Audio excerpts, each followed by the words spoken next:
Alright, new set, new deck. I should probably pick a commander that already isn't in a precon. And, I mean, the last few videos were about tapping commanders for token value, so probably should pick something a little bit different so I don't look like a one-trick pony. Okay, no results. What about a good commander in Duskmourn that's relatively budget and not straightforward on how to build it?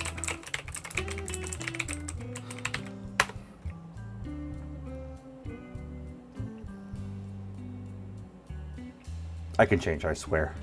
Niko, Light of Hope. For 2 white blue, you get a 3/4 legendary creature human wizard that says when Niko Light of Hope enters, create 2 shard tokens. They're enchantments with pay 2, sacrifice this enchantment, scry 1, then draw a card. Then you can pay 2, tap Niko, and exile target non-legendary creature you control. Shards you control then become copies of it until the beginning of the next end step. You also return that creature to the battlefield under its owner's control at the beginning of the next end step. Here we have a commander that JLK used in Game Nights, and I still haven't seen that episode, so don't spoil it for me.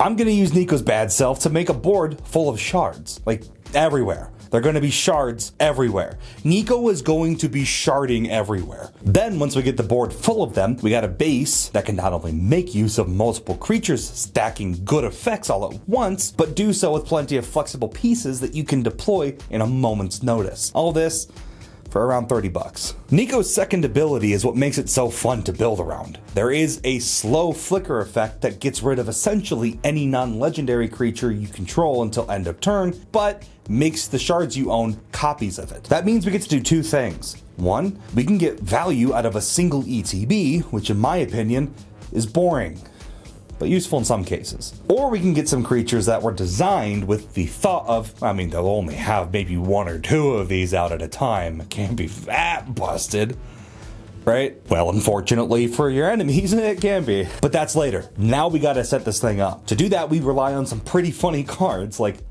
Eldrazi Displacer.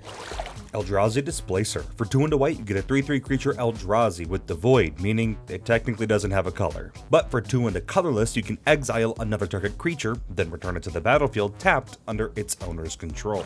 The fact that it can flicker our commander as many times as we can pay the 2 and the colorless at instant speed is why this little creature is $150.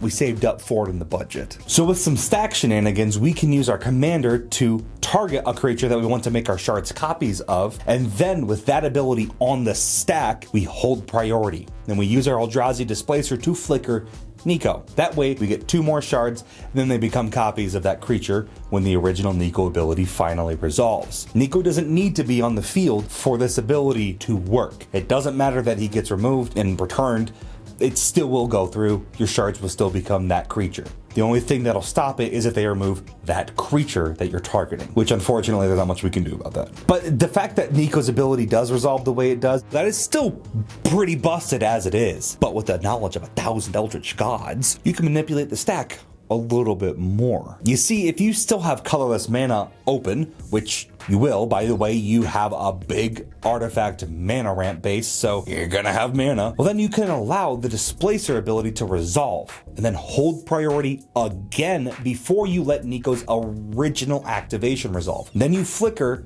Niko again. That's a repeatable effect for however much mana you have. Now, unfortunately, the shards will have summoning sickness once they do become creatures. So we do run a crashing drawbridge just in case we want them to attack, but that isn't too necessary because they still exist. And that's all that matters to us. We have other effects as well to flicker Niko for us, like Far Traveler. I mean, obviously it's in there. You've seen the Abdel video. Hopefully. We tap Niko to do the things anyway, so just target himself with the ability to flicker himself. Soul Herder will also flicker at end step and get a lot bigger while we do it. But be careful though, if these are both on the field at the same time, only one of them will resolve for Niko. They both require a target, so Niko flickers once and the other ability fizzles since the original target just no longer exists. It's not that big of a deal.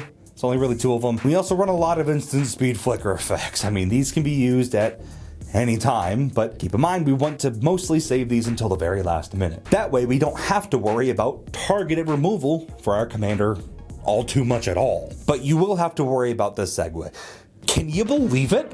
Geek City is giving a deal to the lovely budget community. That's what I'm calling you now. We know how much you like deals, and with all the money that this channel has been helping you save, you can finally spend it on those sweet, sweet collector's packs. You buy 3, you get the 4th free. You can go to the store in North Liberty, Iowa, and pick up any 3 collector's packs. Your 4th will be free. Obviously, the cheapest one of the 4 gets discounted, but that's still a free collector's pack, which is a good deal. Use code GeekCity at the counter. Just say, I want to use code GeekCity. It's a real person. They'll know. That way you can take advantage of this amazing deal. Or don't, if you like paying full price, like an animal. But I do hear you saying, big funny bald man, why do you tease me so? I don't live anywhere near them. What am I meant to do? Well, if you live in the 50 states, don't fret. You can still get in on this amazing deal just by emailing them with what packs you want and your PayPal to geekcitygames@gmail.com. It's only $5 shipping, and then you get the added benefit of conversing over email because talking in person is scary. If you live outside the United States, then fly down. What are you waiting for? But legitimately, it is worth coming down and seeing. I mean, it is my LGS. This is the place I go to play Commander every single Thursday. I have never seen a place as player-friendly as this and so knowledgeable about all the board games that they have on their shelves. They genuinely love what they do. I really do love these guys. And now that they're interested in supporting the channel, I want to support them as much as I can. So take advantage of the deal. It doesn't last long, so you have until Halloween, October 31st. Full terms and conditions are in the description. Seriously, check it out. There is no doubt you'll geek out. I will untap. I will draw. Land for turn is an island, and I will tap 2. That wasn't enough time to finish any of the Game Nights episode. Okay. Cool. I still don't know what happened. Don't spoil me. With all these blink spells, we essentially fill our board with little shards that not only give us the ability to scry 1 and draw for only 2 mana, but we also get to make them reflect any non-legendary creature that we have as long as we use Niko's ability. So that begs the question, what kind of creatures make it worth it to copy? Altar Golem. For 7 mana, you get a star artifact creature Golem. It has trample, and its power and toughness are each equal to the number of creatures in play. Altar Golem also doesn't untap during its controller's untap step. You can tap 5 untapped creatures you control to then untap Altar Golem. It is 7 mana.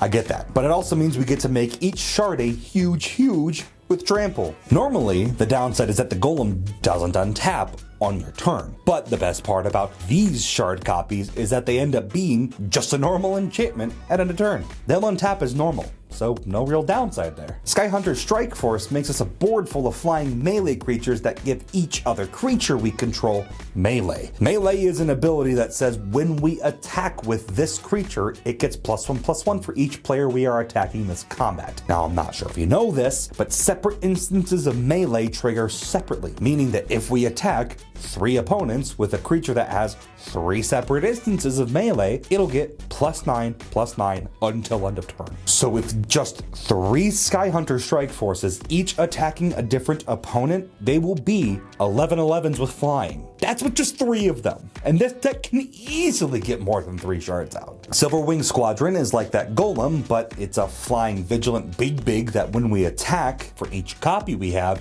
it will make 3 2/2 White Knight creature tokens. Not only does that make them bigger, almost like our Skyhunter, but the creatures stay back, so they allow you to block anything that may be coming back at you.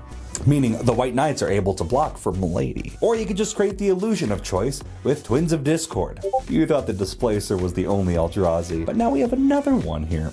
Well, with this one, when it attacks, you shut down blocks for either even or odd creatures, which means if we have 2 of them, nobody can block, because everything's even or odd. 0 is even. And with Combat Calligrapher, we get to gum up the air with a bunch of 2/1 Inklings that can't attack us. But when we get to copy them on our turn, we get 3 2/1 Flying Inklings for each Combat Calligrapher we have. Unsurprisingly, 6 additional damage in the air for each token copy gets out of hand pretty quickly. And that's not to even mention the best part about this deck, the clones. Clone. For 3 and a blue, you get a 0/0 creature shapeshifter that says you may have a clone enter the battlefield as a copy of any creature on the battlefield. This is such an iconic card that most of you already know what it does by the name alone. We get to pick the best creature on the board and make a copy of it. Then, if we really feel fancy, we can flicker the clone and make our shards become copies of whatever creature we cloned. So if our opponent plays an Utvara Hellkite, we now have a board full of them. In my opinion, that's fair, because they paid the money to buy the Consecrated Sphinx, and then we get the benefit of drawing our deck on their next turn. We don't need to invest in the biggest threats in the game. Our opponents have done that for us. And while we don't necessarily want to be copying legendary creatures, we still can copy whatever we want. So if they got a good commander that makes it worth it to copy, just do that. We don't have the budget for Spark Devil, but I would be remiss not to at least mention it. This is only $5 on average. So if you really wanted a way to make copies of commanders and or like legendary creatures, this is how to do it. The double isn't legendary. So you can target it with Niko and all the shards become non-legendary versions of whatever it copied.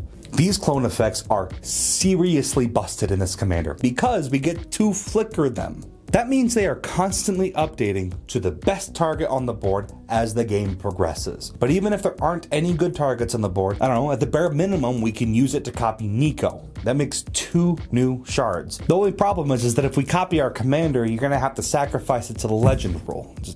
I am a clone of you. Okay. But as you can see, clones, creatures, or flicker all make this commander beyond broken and force your opponents to either remove the commander or remove you altogether. Well, with all that said, I got a flicker. I'll see you at the next end step.